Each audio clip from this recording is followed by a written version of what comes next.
గాక. హల్లెలూయా. చక్కగా ప్రతి ఒక్కరు కూడా రెండు చేతులు ఆకాశం వైపు ఎత్తి చిరునవ్వుతో స్వరాలను ఎత్తి బిగ్గరగా చెప్దామా? హల్లెలూయా. ముందుగా ఈ 2026వ సంవత్సరము గడిచిన 5 మాసాలు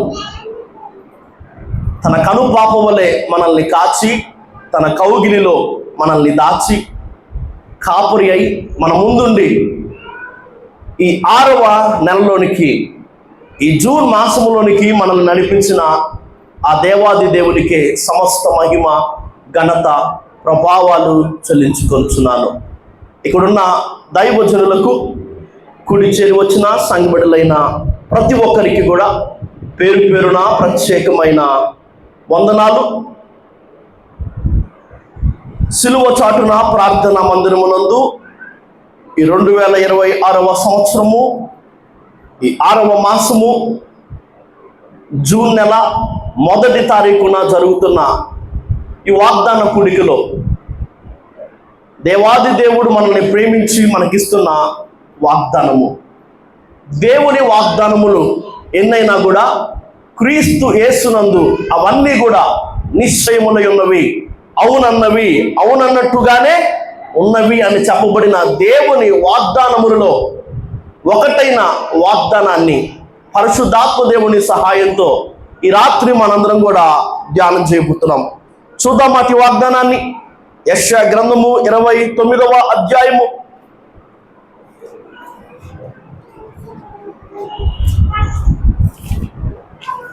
29వ అధ్యాయము 22వ వచనంలోని మాటలు ఇలా ఉన్నాయి. అందుచేతను అబ్రహామును విమోచించిన యెహోవా యాకోబు కుటుంబమును గురించి ఈలాగు సెలవిచ్చుచున్నాడు, ఇక మీదట యాకోబు సిగ్గుపడడు, ఇక మీదట అతని ముఖము తెల్లవారదు. పరిశుద్ధుడా, గొప్ప దేవుడా, మీ కోట్లాదిగా వందనాలు, స్తోత్రాలు చెల్లించుకొనుచున్నామయ్యా. ఈ రీతిగా ఈ సమయంలో ఇంతవరకు కూడా ప్రార్థించడానికి, పాటలు పాడి మిమ్మల్ని మహిమపరచడానికి, ఆత్మతో సత్యముతో మిమ్మల్ని ఆరాధించడానికి మీరు మాకు ఇచ్చిన కృపను బట్టి, ఇటు ఆధిక్యతను బట్టి కోట్లాదిగా వందనాలు, స్తోత్రాలు చెల్లించుకొనుచున్నాను.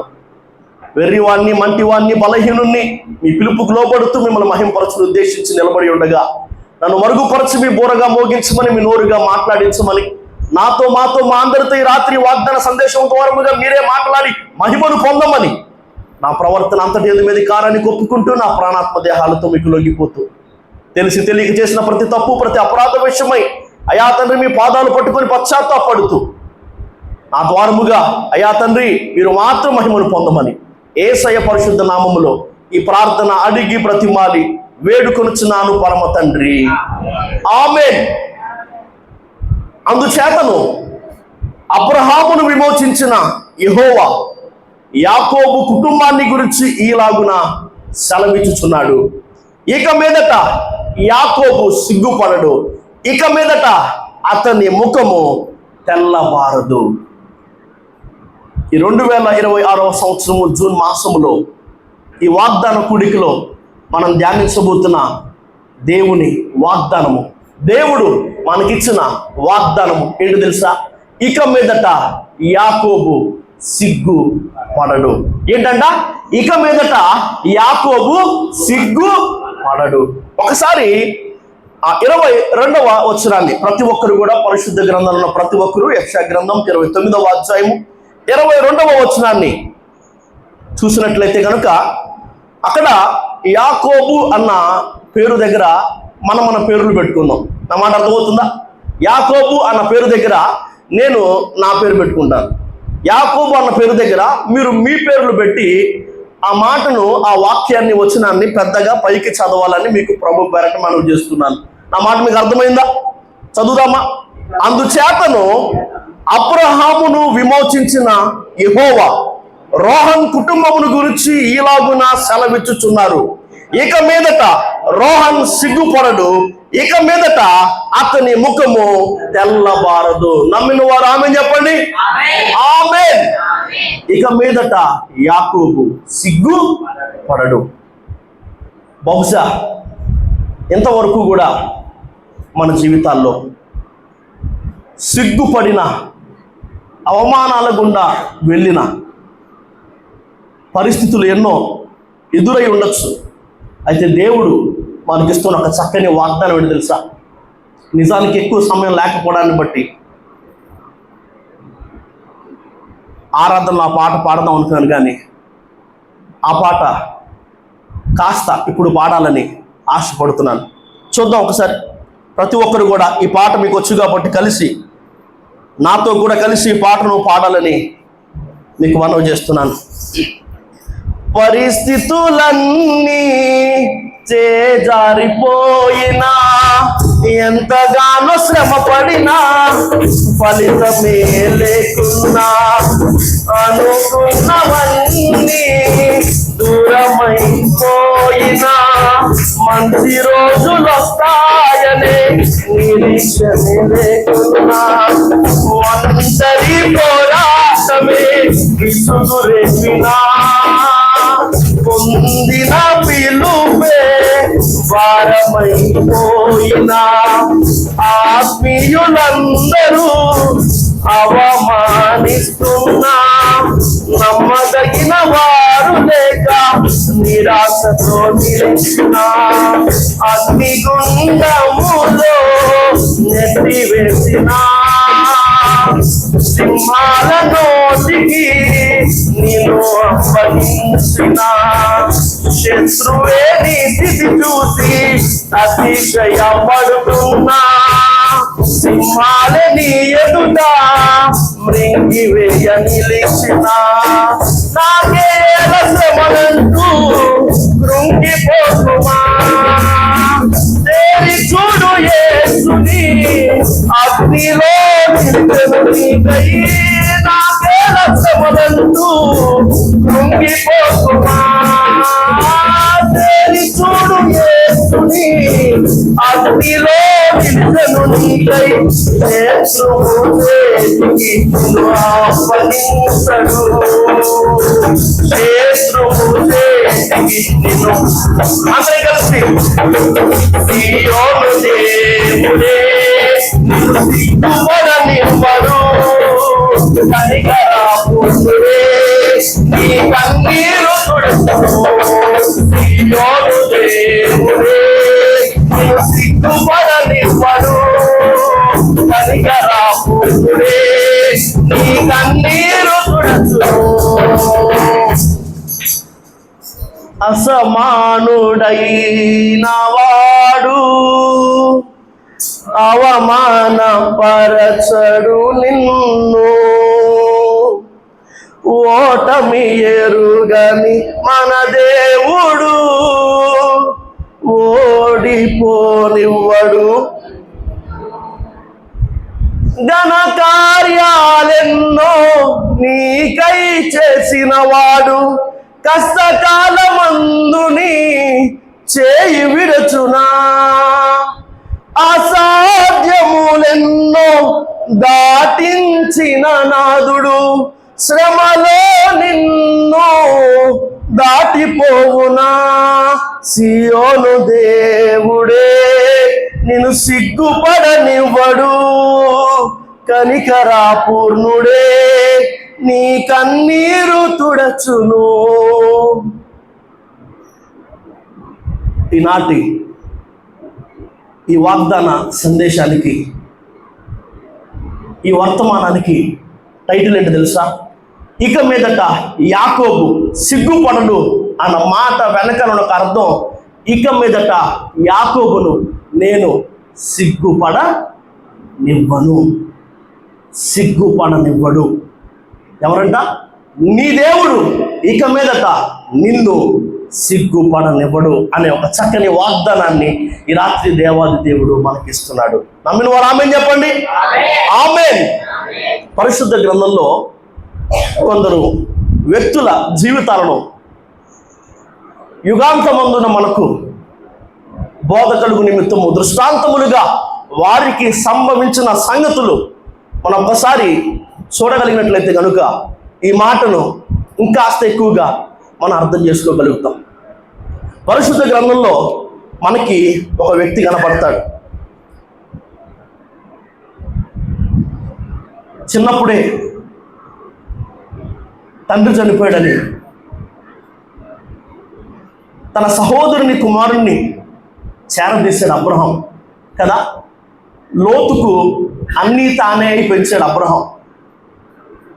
నీ తండ్రి ఇంటిని, నీ స్వదేశాన్ని విడిచి నేను చూపించే దేశానికి నువ్వు వెళ్ళని దేవుడు చెప్తే ఎక్కడికి వెళ్ళాలయ్యా, ఏం చేయాలయ్యా, ఎలా బతకాలయ్యా, మా పరిస్థితి ఏంటి, నేనేంటి, నా భార్య ఏంటి, మేము ఏం తినాలి, మేము ఎలా ఉండాలి, ఎక్కడికి వెళ్ళాలి, వెళ్తే ఏమవుద్ది, ఏమి ఇస్తావు, ఇలాంటి ఏ ప్రశ్నలు కూడా అడగకుండా దేవుని మాటకు లోబడ్డాడు, దేవుని చిత్తానికి తలంచాడు కదా. అయితే వీడు తండ్రి లేనోడు కదా, వీడు చిన్నోడు కదా అని లోతున అబ్రహాం ఏం చేశాడట, అన్న కొడుకైనా కూడా లేదా సహోదరుని కొడుకైనా కూడా తానే నాన్నగా మారి ఏం చేశాడు, లోతును పెంచుతూ వచ్చాడు. లోతు ఆల్లా పాలన, లోతు సంరక్షణ, లోతుకు కావలసిన ప్రతిదీ సమస్తాన్ని సమకూరుస్తూ అబ్రహాము తండ్రిగా మారి లోతుకు అన్నీ తానే పెంచుతూ వచ్చాడు. లోతుకి ఇప్పుడు వయసు వచ్చింది కదా. అబ్రహామును బట్టి దేవుడు లోతును జ్ఞాపకం చేసుకున్నాడు. అబ్రహామును బట్టి దేవుడు లోతును ఆశీర్వదించాడు. అబ్రహాము ఆస్తిలో అంతో కొంత కాస్తో కూస్తో లోతు కూడా వాటా వచ్చింది కదా.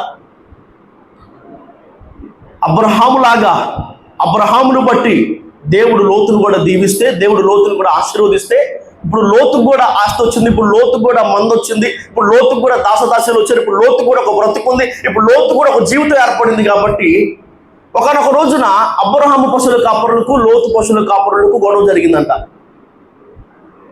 గొడవ జరగగానే లోతు ఒక సరైన నిర్ణయం అని తను అనుకొని తీసుకోకూడని ఒక పెద్ద నిర్ణయాన్ని తీసుకున్నాడు. ఇక నీకు నాకు పడట్లేదు కాబట్టి, ఇక నీకు నాకు మనస్పర్ధలు తలెత్తాయి కాబట్టి ఇక మన ఇద్దరం కలిసి ఒక దగ్గర ఉండడం సరికాదు అని లోతు అబ్రహామును వదిలేసి తన కంటికి పచ్చగా కనిపించిందని సొదొమ గొమొర్రాను ఏం చేస్తాడంట, కోరుకున్నాడు. అక్కడికి వెళ్ళి గుడారం వేసుకున్నాడు. అక్కడ స్థిరపడిపోయాడు. అక్కడ బాగోకపోయినా వారి దుర్మార్గుల కామ వికారయుక్తమైన చేష్టల ద్వారముగా తన మనసును దినదినము నొప్పించుకుంటూ వచ్చినా అక్కడే ఉండిపోవడానికి ఇష్టపడ్డాడు. అయితే సొదొమ గొమొర్రాల మీదకు కొందరు రాజులు దండెత్తి వచ్చారు.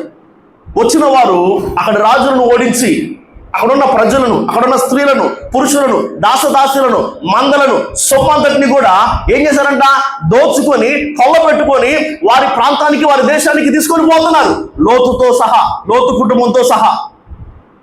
అయితే ఈ విషయాన్ని తప్పించుకున్న వారిలో ఒకడు హెబ్రీయుడైన అబ్రహాము దగ్గరకు వచ్చి తెలియజేశాడు, అయ్యా, నువ్వు కొడుకుగా భావించి పెంచిన లోతు ఇప్పుడు సొదొమ గొమొర్రాల మీదకు దండెత్తి వచ్చిన ఆ రాజుల చేత కొనిపోబడుతున్నాడు, చెరగొనిపోబడుతున్నాడయ్యా అన్న సంగతి అబ్రహాముకు ఆ వ్యక్తి తెలియజేయగానే 318 మందిని, తన ఇంట పుట్టి అలవరచబడిన 318 మందిని వెంటేసుకొని వారితో వెళ్ళి వారితో పోరాడాడు, వారితో పోట్లాడాడు, వారిని గెలిచాడు, వారిని ఓడించాడు.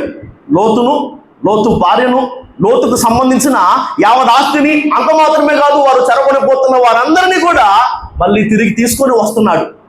సర్వోన్నతుడుకు దేవునికి యాజకుడుకు మెల్కీసెదెకు అబ్రహామును ఎదుర్కొని అతన్ని ఆశీర్వదించగా దశమ భాగాన్ని అబ్రహాము మెల్కీసెదెకుకు ఆ యాజకునికి అర్పించిన తరువాత సొదొమ రాజును వచ్చి కలుసుకున్నాడు. అప్పుడు సొదొమ రాజు అబ్రహాముతో మాట్లాడిన మాట ఆదికాండము 14వ అధ్యాయము 14వ అధ్యాయము 21, 22 వచనాల్లో మనకి అక్కడ జరిగిన ఆ సంగతి కనబడుతుంది. సొదొమ రాజు మనుషులను నాకు ఇచ్చి ఆస్తిని నీవే తీసుకొనిమని అబ్రహాముతో చెప్పగా, అబ్రహాము, నేనే అబ్రహామును ధనవంతునిగా చేసినని నీవు చెప్పకున్నట్లు ఒక నూలు పోగైనను చెప్పుల వారైనను నీ వాటిలో ఏదైనాను నేను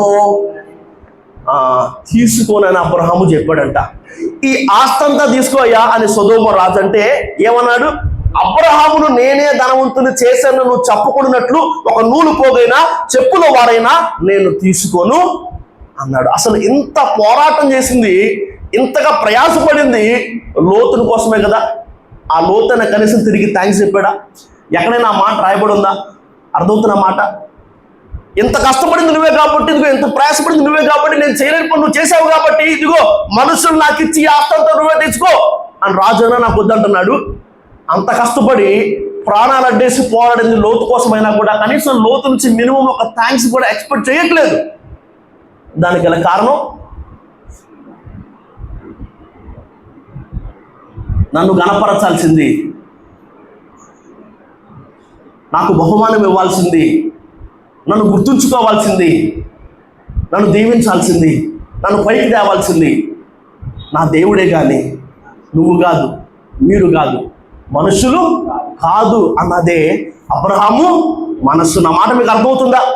ఎంతో కష్టపడ్డాడు కదా. అప్పటికే దాదాపుగా ఒక వృద్ధుడు అని చెప్పుకోగలిగేంత వయసుకు వచ్చేసాడు. అలాంటి ఒక వయసులో కూడా లోతు కోసం ప్రాణాలకు తెగించి పోట్లాడాడు. అంత ప్రయాసపడినా కూడా, అంతగా పోరాడినా కూడా మళ్ళీ తిరిగి ప్రతిఫలాన్ని లోతు నుంచి కానీ, కనీసం సొదొమ గొమొర్రా రాజు నుంచి కానీ ఆశించిన దానికి గల కారణం, నాకు ప్రతిఫలం నా దేవుడే ఇవ్వాలి కానీ మనుషులు నాకు ఎలాంటి ప్రతిఫలం ఇవ్వాల్సిన అవసరం పని నాకు లేదు అన్నది అబ్రహాము మనసు. ఈరోజు ఈ మాటలు వింటున్న మీలో కూడా మీ కుటుంబాల కోసం, మీ బిడ్డల కోసం, మీ భర్త కోసం, మీ సంఘాల కోసం, దేవుని రాజ్య వ్యాప్తి కోసం కదా, ఈ సమాజం కోసం ఏ ప్రతిఫలాన్ని మనుషుల నుంచి ఆశించకుండా రెక్కలు ముక్కలు చేసుకొని కష్టపడుతున్న వాళ్ళు, ప్రయాసపడుతున్న వాళ్ళు, పరిగెడుతున్న వాళ్ళు ఎందరో తప్పకుండా ఉన్నారు. మనుషుల నుంచి ఎలాంటి ప్రతిఫలాన్ని ఆశించిన నిన్ను చూసి బహుశా అదే మనుషులు నీతో మాట్లాడుతూ ఉండొచ్చు. ఏం సాధించావురా, ఏం వచ్చింది కదా, ఇలాంటి వాడి కోసమా, లేదా ఇలాంటి దాని కోసమా, నువ్వు వీళ్ళ కోసమా, దీనికోసమా నువ్వు ఎన్ని రోజులు కష్టపడింది, నువ్వు ఎన్ని రోజులు పరిగెత్తింది, నువ్వు ఎన్ని రోజులు పోరాడింది, నువ్వు ఎంతగా ప్రయాసపడింది, ఏం సాధించావు, నీకేం మిగిలింది? నన్ను చూడు, నా వాళ్ళని చూడు, వాడిని చూడు, వీళ్ళని చూడు, ఏం సంపాదించుకున్నారు, ఎంత పోగేసుకున్నారు, ఏ స్థితికి వచ్చారు. నా మాట అర్థమవుతుందా? బహుశా అలాంటి ఒక పరిస్థితి గుండా వెళుతున్నా నీతో ఈ రాత్రి నేరుగా దేవుడు మాట్లాడుతున్న ఒక మాట, ఇక మీదట యాకోబు సిగ్గు పడడు. నా కోసం నువ్వు కష్టపడ్డావు కాబట్టి, నా కోసం నువ్వు ప్రయాసపడ్డావు కాబట్టి, నా కోసం నువ్వు పరిగెత్తావు కాబట్టి, నా కోసమే నువ్వు ఇంతగా ఇన్ని రోజులు కష్టపడ్డావు కాబట్టి, మనుషుల నుంచి ఎలాంటి ప్రతిఫలాన్ని ఆశించని నీకు నేనే ప్రతిఫలాన్ని ఇస్తాను. మనుషుల నుంచి నాకు ఎలాంటి ప్రతిఫలం అక్కర్లేదు అనుకున్న అబ్రహాముకు దేవుడిచ్చిన ఒక ప్రతిఫలం ఏంటో తెలుసా? అదే ఆదికాండం. చూద్దాం. అదే ఆదికాండం 15వ అధ్యాయము 1వ వచనం.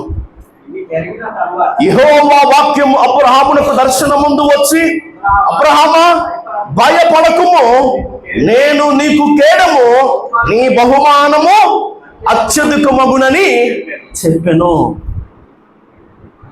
సొదొమ రాజు ఇచ్చిన ఆఫర్ని వద్దన్నాడు. కనీసం లోతు నుంచి థ్యాంక్స్ కూడా ఎక్స్పెక్ట్ చేయలేదు. ఇంత కష్టపడ్డాడు, ఇంత ప్రయాసపడ్డాడు, దేనికి తెలుసా? నాకు ప్రతిఫలం, నాకు బహుమానం ఎవరివ్వాలి, నన్ను ఎవరు కనపరచాలి? నా దేవుడే అని మనుషుల వైపు కాకుండా దేవుడిచ్చు బహుమానం కోసం, దేవుడిచ్చు ప్రతిఫలం కోసం ఎదురు చూస్తున్నందుకు గాను, అలాంటి మనస్సు కలిగినందుకు గాను దేవుడు అబ్రహామును దర్శించి దేవుడు అబ్రహాముతో మాట్లాడుతున్న మాట, అబ్రహాము నీ బహుమానం ఏమవుతుంది? అత్యధికము అవుతుంది. అత్యధికమైన బహుమానాన్ని నేను నీకు ఇస్తాను అనే వాగ్దానం నీకు కూడా చెందిందే, అనే వాగ్దానం నీకు కూడా సంబంధించినదే. నా మాట అర్థమవుతుందా? బహుశా సొదొమ రాజు మాట విని తీసుకొని ఉంటే కొన్ని వెండి నాణాలు, కొన్ని వజ్రాలు, కాస్త బంగారం, కాస్త సొమ్ము, అంతేనా? లోతు థ్యాంక్స్ చెప్పుంటే అక్కడితో అయిపోయి ఉండదేమో.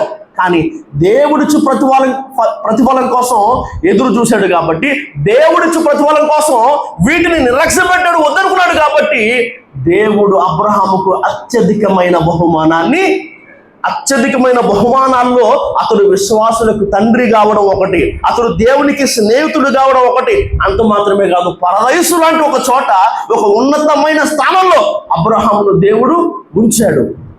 అత్యధికమైన బహుమానం. దేవుడు నీకు ఇచ్చే ప్రతిఫలం కూడా అలాంటిదే. అత్యధికమైన ఏం సంపాదించేవరా, ఏం సాధించేవరా, దేనికోసం ఇదంతా అని బహుశా ఎవరైతే మాట్లాడారో దేవుడు ఇక మీదట నిన్ను సిగ్గుపడనివ్వడు. ఇక మీదట యాకోబు సిగ్గుపడడు. దేవుడిచ్చే అత్యధికమైన బహుమానాన్ని చూసి మాట్లాడిన వాళ్ళే ఆశ్చర్యపోయి నీ వైపు చూసే ఒక రోజు ఖచ్చితంగా దేవుడు నా జీవితంలోనికి తేబోతున్నాడు. ఇక మీదట యాకోబు సిగ్గుపడడు. నీ దేవుడు నిన్ను సిగ్గుపడనివ్వడు.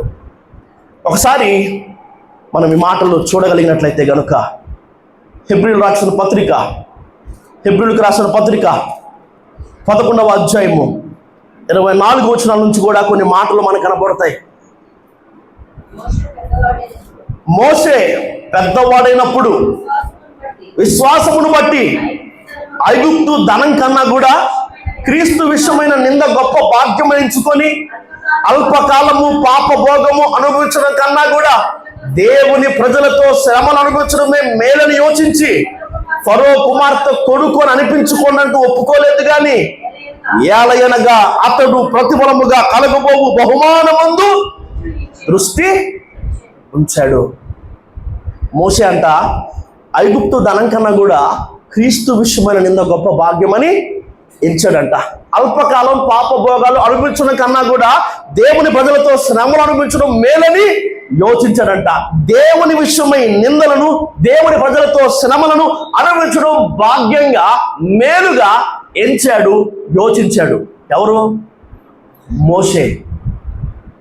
ఎందుకయ్యా అంటే కనుక ప్రతిఫలముగా కలగబోవు బహుమానమందు అతడు దృష్టిని ఉంచాడు.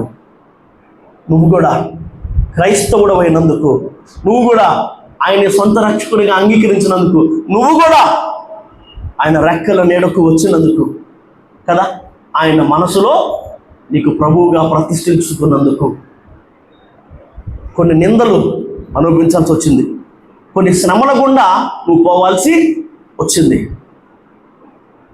ఎన్నో నిందలు బహుశా నీ జీవితంలోనికి క్రైస్తవుడైనందుకు, క్రీస్తువును సొంత రక్షకునిగా అంగీకరించినందుకు నువ్వు భరించి ఉండొచ్చు, నువ్వు అనుభవించి ఉండొచ్చు.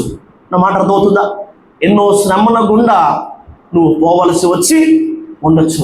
ఆ నిందలను చూసి, ఆ అవమానాలను చూసి, లేదా ఆ శ్రమలను చూసి బహుశా మనం పాడుకున్న ఆ పాటలో ఉన్నట్టుగానే పరిస్థితులు చేజారిపోయాయి కాబట్టి ఇక మంచి రోజులే రావేమో, ఇక నా బ్రతుకింతేనేమో, నా తలరాత మారదేమో అనే ఒక ఆలోచనలు ఉంటే కనుక దేవుడు నీతో మాట్లాడుతున్న మాట, ఇక మీదట యాకోబు సిగ్గుపడడు. నా విషయమై నువ్వు నిందలు భరించావు కాబట్టి, నా విషయమై నువ్వు శ్రమలను సహించావు కాబట్టి, ఏ రీతిగా అయితే మోషే ఐగుప్తు ధనం కన్నా కూడా క్రీస్తు విషయమైన నింద గొప్ప భాగ్యమని ఎంచాడు, అల్పకాలము పాపభోగాలు అనుభవించడం కన్నా కూడా దేవుని ప్రజలతో శ్రమలు అనుభవించడమే మేలని యోచించాడు. నువ్వు కూడా కదా అన్యాయంగా బతుకుంటే గనక, అదే పాపపు జీవితాన్ని నువ్వు జీవించుంటే గనక, అదే నువ్వు వదిలి వచ్చేసిన ఆ పాత రోత బ్రతుకులను ఉండే గనక బహుశా నీకు కూడా అలాంటి అల్పకాల పాపభోగాలు ఉండేయేమో కదా. అనవసరమైన ఐగుప్తు ధనం నీ బీరువా నిండా ఉండేదేమో, నీ జేబుల నిండా ఉండేదేమో. కానీ ఈరోజు దేవుణ్ణి సొంత రక్షకునిగా అంగీకరించినందుకు దేవుని కోసం చాలా ఈజీగా నువ్వు కొన్నింటి వదిలేసుకున్నావు, దేవుని కోసం చాలా ఈజీగా కొన్నింటి నువ్వు వద్దనుకున్నావు. బహుశా దాని ద్వారంగా ఈ స్థితి కూడా నేను వెళ్తున్నానే, ఈ నిందలు, ఈ శ్రమలు, ఈ అవమానాలు అని బహుశా నువ్వు అనుకుంటున్నావేమో.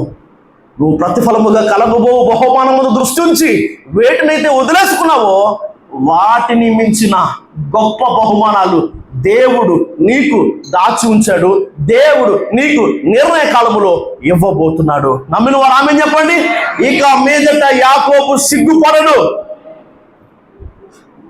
మనుషుల నుంచి ప్రతిఫలాన్ని ఆశించక ఇన్ని రోజులు ప్రయాసపడిన నీకు దేవుడు ఒక అత్యధికమైన బహుమానాన్ని ఇవ్వబోతున్నాడు.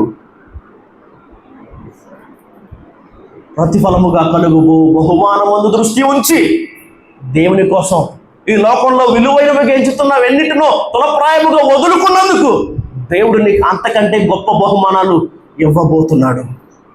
ఒకసారి ఈ మాటలు కూడా మనం చూద్దాం. రూతు గ్రంథము 2వ అధ్యాయము బహుమానమందు దృష్టి ఉంచి ఐగుప్తు ధనం కన్నా కూడా క్రీస్తు విషయమైన నింద గొప్ప భాగ్యమనిచ్చినందుకు అల్పకాలము పాపభోగం అనుభవించడం కన్నా దేవుని ప్రజలతో శ్రమ అనుభవించడం మేలని యోచించినందుకు దేవుని విషయమైన నిందలను దేవుని ప్రజలతో శ్రమలను అనుభవించడం భాగ్యంగా మేలుగా ఎంచి యోచించినందుకు మోషేకి దేవుడిచ్చిన గొప్ప బహుమానాలు ఎన్నో ఉన్నాయి కదా. మోషే ఒక స్నేహితుడు తన చెలికాలతో తన స్నేహితులతో మాట్లాడినట్టుగా దేవునితో ముఖాముఖిగా మాట్లాడగలిగిన వాడు. అంత మాత్రమే కాదు, మనం చూస్తే కనుక దేవుడు తన ప్రజలైన ఇశ్రాయేలీలకు ఇచ్చిన ఆ న్యాయ విధులు, ఆ కట్టడలు, ధర్మశాస్త్రం ఏదైతే ఉందో దాన్ని ఏమని పిలుస్తాం మనం? మోషే ధర్మశాస్త్రము అని పిలుస్తాం. ఇలా ఎన్నో రూపాంతరపు కొండ మీద ఆ వాగ్దాన దేశంలో ప్రభువైన యేసుక్రీస్తు వారిని మోషే కలుసుకోవడం కోసం ఆ వాగ్దాన దేశంలోనికి మోషే కాలు పెట్టగలిగాడు. గొప్ప బహుమానాలు పొందుకున్నాడు. చూద్దాం రూతు గ్రంథం 2వ అధ్యాయం 12వ వచనం. యెహోవా నీవు చేసిన దానికి ప్రతిఫలం ఇచ్చును. ఇశ్రాయేలీల దేవుడైన యెహోవా రెక్కల క్రిందకు సురక్షితముగా ఉండునట్లు నీవు వచ్చితివి. ఆయన నీకు సంపూర్ణమైన బహుమానం ఇచ్చునని ఆమెకు ఉత్తరం ఇచ్చును. కుమారి, నా మాటిను, వేరొక పొలంలోనికి వెళ్ళొద్దు, ఇక్కడే ఉండు. ఒకవేళ నీకేదైనా దాహం వేస్తే కుండల దగ్గరికి పోయి నా పనివారు చేదిన ఆ నీళ్ళను నువ్వు తాగు అని బోయాజు ఆమెతో మంచిగా మాట్లాడగానే రూతు మాట్లాడుతుంది. ఏమి తెలిసి అయ్యా నా ఏంది ఇలా నువ్వు కనికరపడ్డావు, ఏం తెలిసి నాతో ఇలా నువ్వు మంచిగా మాట్లాడుతున్నావు అంటే బోయాజు మాట్లాడుతున్న మాట, బోయాజు ఇచ్చిన సమాధానం అది ఏంటంట? యెహోవా నీవు చేసిన దానికి ప్రతిఫలము ఇచ్చును. మాట్లాడుతున్న నీ పెనిమిటి మరణమైన తరువాత నువ్వు నీ అత్తను లేదా హత్తుకుని ఉన్న ఆ పద్ధతి ఏదైతే ఉందో, నీ తల్లిదండ్రులను, నీ జన్మముని విడిచి ఇది వరకు ఎరుగని ఈ ప్రదేశానికి, ప్రాంతానికి నువ్వు ఏ రీతిగా అయితే వచ్చావో, నువ్వు చేసిన ఇవన్నీ ఉన్నాయి కదా, అవి నాకు తెలుసు. వాటన్నింటికి ఖచ్చితంగా దేవుడు నీకు ప్రతిఫలాన్ని ఇస్తాడని బోయాజు రూతుతో మాట్లాడుతున్నాడు. నేను మీకు చెప్పాలని ఆశపడుతున్న విషయం ఒకటే, మనుషుల నుంచి ఎలాంటి ప్రతిఫలాన్ని ఆశించకుండా ప్రయాసపడిన నీకు, ఆయన కోసం నిందలను, అవమానాలను, శ్రమలను భరిస్తున్న నీకు ఎన్ని కష్టాలు వచ్చినా, ఎన్ని ఇబ్బందులు వచ్చినా, ఎన్ని శ్రమలు వచ్చినా, ఏ రీతిగా అయితే రూతు దేవుణ్ణి తెలుసుకున్న తర్వాత, దేవుణ్ణి అంగీకరించిన తర్వాత, ఆయన రెక్కల నీడకు వచ్చిన తర్వాత, యవ్వన ప్రాయంలో రూతు ఉండగానే తన భర్త చనిపోయిన మాట అర్థమవుతుందా? కలిసి రావడం కాదు, ఆస్తులు పెరగడం కాదు, ఆరోగ్యం ఉండడం కాదు, అసలు అగమ్య గోచరం అయిపోయింది జీవితం అంతా కూడా. దేవుని తెలుసుకున్న తర్వాత, ఈయన్ని సొంత రక్షణగా అంగీకరించిన తర్వాత నాకేం ఒరిగింది, నాకేం మేలు కలిగింది, నాకంతా నష్టమే కదా అని దేవుని వదిలిపెట్టలేదు. ఏమైనా ఏం పోయినా నాకేం కావాల్సిందే అని ఏ రీతిగా అయితే రూతు దేవుణ్ణి అంటిపెట్టుకొని, దేవుణ్ణి హత్తుకొని జీవించిందో, అదే రీతిగా నువ్వు కూడా ఎన్ని శ్రమలు, ఎన్ని ఇబ్బందులు, ఎన్ని ఇరుకులు కదా నీ జీవితంలోనికి వచ్చినా, నువ్వు ఏం పోగొట్టుకోవాల్సి వచ్చినా, దేవుణ్ణి నేను విడిచిపెట్టను, నేను మాత్రం వెను తిరగను అనే ఒక ఆ నిశ్చయత అనే ఒక తీర్మానంలోనికి నిలబడ్డావు. కాబట్టి దేవుడు నీతో మాట్లాడుతున్న మాట, ఆయన నీకు సంపూర్ణమైన బహుమానాన్ని ఇస్తాడు. అర్థమవుతున్న మాట. ఇక మీదట యాకోబు సిగ్గుపడడు అన్న ఈ మాట నువ్వు ఎలా అర్థం చేసుకోవాలంటే, నీ దేవుడు నిన్ను సిగ్గుపడనివ్వడు. ఏం సాధించావురా, ఏం సంపాదించావురా, ఏం మిగిలిందిరా, ఏముందిరా అని బహుశా ప్రజలు నీ గురించి మాట్లాడొచ్చేమో, కానీ వారు ఆశ్చర్యపోయేట్టుగా నువ్వు అనుకున్న దానికన్నా, నువ్వు ఊహించిన దానికన్నా అత్యధికమైన బహుమానాన్ని దేవుడు నీకు ఇవ్వబోతున్నాడు. నువ్వు దేవుని కోసం దేన్నైతే వదులుకున్నావో వాటికంటే గొప్ప బహుమానాలు దేవుడు నీకు ఇవ్వబోతున్నాడు. ఎన్ని కష్టాలు, శ్రమలు, ఇబ్బందులు, ఇరుకులు వచ్చినా, ఏం పోగొట్టుకోవాల్సి వచ్చినా, ఏం కోల్పోవాల్సి వచ్చినా దేవుణ్ణి మాత్రం వదిలిపెట్టను అన్న నిశ్చయితలో, తీర్మానంలో నిలబడిన నీకు దేవుడు సంపూర్ణమైన బహుమానం ఇవ్వబోతున్నాడు. ఆయన అన్యాయస్తుడు కాదు. ఆయన నిన్ను సిగ్గుపడనివ్వడు. కొన్ని మాటలు చూద్దాం, సమయం అయిపోయింది కాబట్టి. యెషయా గ్రంథం 54వ అధ్యాయము 4వ వచనాన్ని చూద్దాం. భయపడకుము, నీవు సిగ్గుపడనక్కరలేదు. అవమానమును తలంచుకుము, నీవు లజ్జపడనక్కరలేదు. నీవు నీ బాల్యకాల్యపు సిగ్గును మరచుదువు, నీ వైధవ్యపు నిందన మీద నీవు జ్ఞాపకము చేసుకొనవు. భయపడనక్కర్లేదు అన్న ఒక వాగ్దాన సందేశాన్ని మనం చాలా రోజుల క్రితం విన్నాం. నా మాట మీకు అర్థమవుతుందా? గుర్తుంది ఎవరికైనా? భయపడనక్కరలేదు. ఇక్కడ దేవుడు మాట్లాడుతున్న మాట సిగ్గుపడనక్కర, నేను నిన్ను సిగ్గుపడనివ్వను అనే వాగ్దానాన్ని దేవుడు నీకు నాకు చేశాడు. నువ్వు సిగ్గుపడనక్కర్లేదు. చూద్దాం, మరికొన్ని మాటలు చూద్దాం. అదే యెషయా గ్రంథం 50వ అధ్యాయం, 7వ వచనంలో ఈ మాటలు కనబడుతున్నాయి. ప్రభువగు యెహోవా నాకు సహాయము చేయువాడు గనుక నేను సిగ్గుపడలేదు. నేను సిగ్గుపడనని ఎరిగి నా ముఖమును చెకుముకు రాతి వలె చేసుకుంటుని. అర్థమవుతున్న మాట? నా ముఖాన్ని ఎలా చేసుకున్నా అంటున్నాడు? చెకుముకు రాతి వలె. అదొక మినరల్, అదొక రాయి. అన్నిటికంటే కూడా గట్టిగా ఉండే ఒక పదార్థం అది. ఆ మాటకు ఒక అర్థం ఏంటంటే కనుక నేను నా ముఖాన్ని ఎలా చేసుకుంటున్నాను? చెకుముకు రాతి వలె. ఒకసారి యెహెజ్కేలు గ్రంథంలో మాట కూడా చూద్దాం మనం, ఈ మాటను అర్థం చేసుకోవడం కోసం.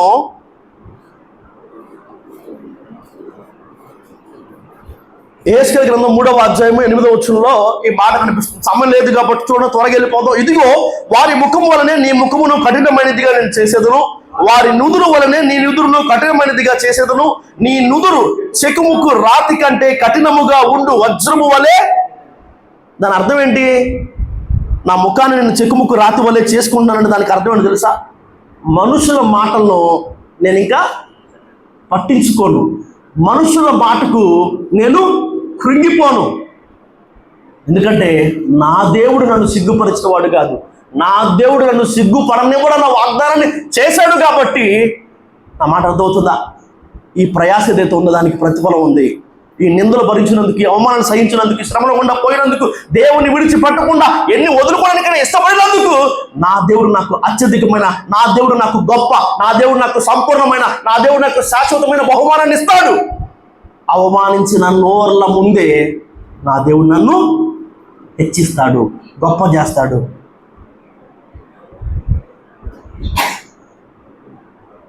రెండు వారాల క్రితం కూడా ఎవరికి మెప్పు, ఎవరికి ఘనత, ఎవరికి మహిమ అన్నకు వర్తమానం విన్నాం. పరిశుద్ధులకే కదా, పోరాడే వాళ్ళకే, ప్రార్థించే వాళ్ళకే, ప్రయాసపడే వారికి లేదా పరిగెత్తే వాళ్ళకి, దేవునికి ప్రియులైన వారికి లేదా దేవుణ్ణి ప్రేమించే వాళ్ళకే. ఈ 5 అనుభవాలు, ఈ 5 లక్షణాలు నీలో నాలో ఉంటే కనుక ఆ వాక్యాన్ని కొనసాగింపు అనుకోండి. ఇంతవరకు మనం విన్న ఈ 3 సంగతులు మనుషుల నుంచి ఎలాంటి ప్రతిఫలాన్ని ఆశించట్లేదు.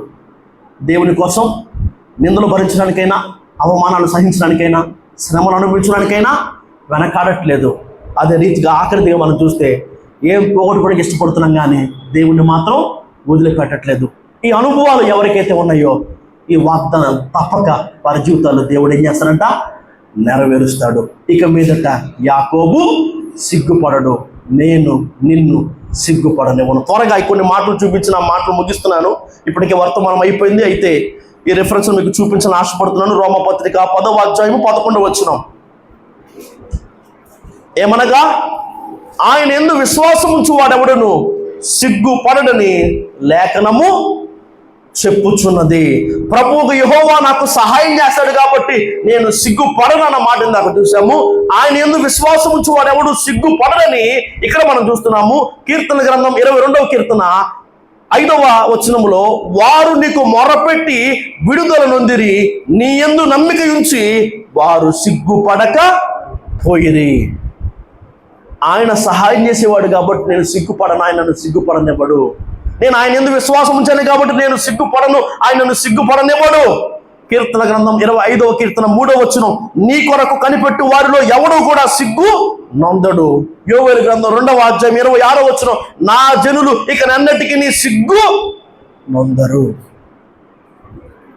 ఆయన కోసం కనిపెట్టుకుంటున్నా, ఆయనకు ప్రార్థన చేస్తున్నా, ఆయన శరణుజొచ్చినా, ఆయన దానివి ఆయన వాడవని పిలువబడుతున్నా, ఆయన సహాయం కోసం ఎదురు చూస్తున్నా, నిన్ను దేవుడు సిగ్గుపడనివ్వడు. ఇక మీదట యాకోబు సిగ్గుపడడు. దేవుడు ఈ మాటలు దీవించునుగాక. ఆమేన్.